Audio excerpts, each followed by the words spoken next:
is another nice mess you've gotten me into. Believe me, this is going to hurt me a lot more than it's going to hurt you. But in this case, I agree with Barack Obama. You can put lipstick on a pig.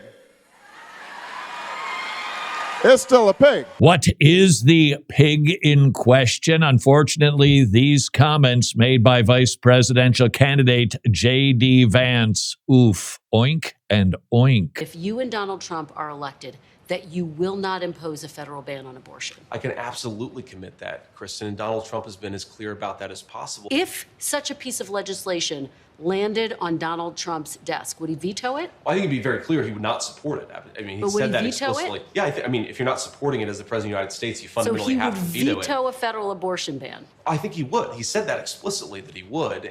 Not even Barack Obama could spin his way out of those comments. No matter how you slice it, Vance's words, they are a blow to the pro-life movement. And to make matters worse, the former president recently tweeted that he's going to be great for women and reproductive rights. Those are not the words of pro-life candidates. For the first time in modern history, the Republican platform, not pro-life, and increasingly moving closer and closer to being pro-choice. And that raises a really big question for pro-life evangelicals. Can you vote for the Republican ticket? The answer at this time, in my opinion, as we record this video, is a qualified yes. I think you can still vote for the Elephant Party now, at this moment. Why do I say that? Because history happens in time and things might change. But at this moment, until the Republican ticket crosses a line, I think that your conscience can be clear. At this moment, I don't think it's a sin to vote for the Elephant Party. What, however, is the line they can cross that certainly is going to change the dynamic of the conversation? I call it the active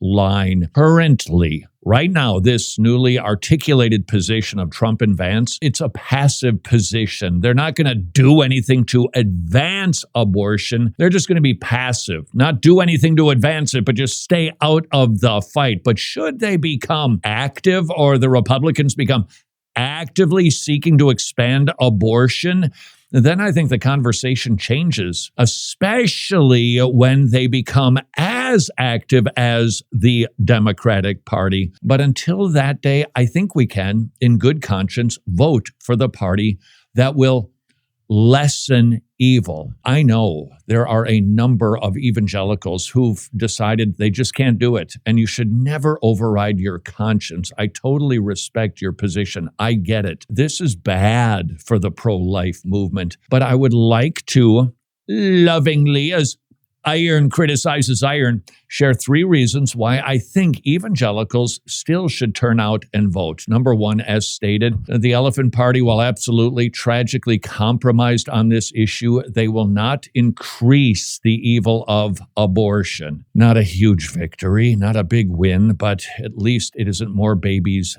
dying. Number 2, your vote will still be appreciated by the babies who don't get vacuumed out of their mother's wombs if the Donkey Party wins. They will increase abortions. Your vote is still, I know it's not what you want, but it's still a pro-lifey kind of vote. Number 3, there's other policies that will either hurt or help people. These issues are not to the same level as the life issue, but nevertheless, setting the life issue aside just for a moment, if one party promotes more human flourishing economically, socially, or promotes more human freedoms, the freedom of religion, the freedom of speech, that's just going to help more people. And that means your vote still matters. Please don't vote if your conscience would be violated. But until both parties are equally wicked on this issue, I think you can plug your nose and vote and still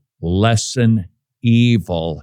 And if I may, the next election cycle, in the primaries, let's not be pragmatists. Let's be evangelicals who vote for the most convinced and convictional pro-life candidate we can. Babies are staggering to the slaughter, and we are the only people standing between them and the abortuaries.